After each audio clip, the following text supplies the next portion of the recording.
ഇത് നമ്മളെ കമ്പനിക്കാരാണെന്നാണ്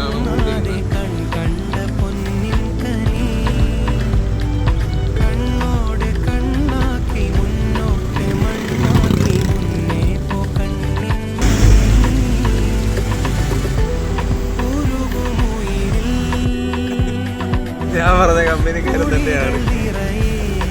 ഇപ്പോഴാണ് എന്നെ കണ്ടത്.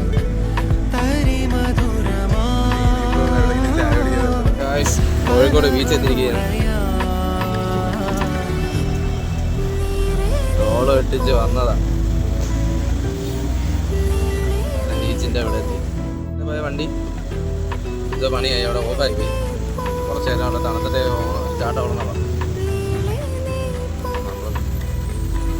വീട്ടിലോട്ട് പോകാന്ന് പറഞ്ഞ് ആളിപ്പം വരും.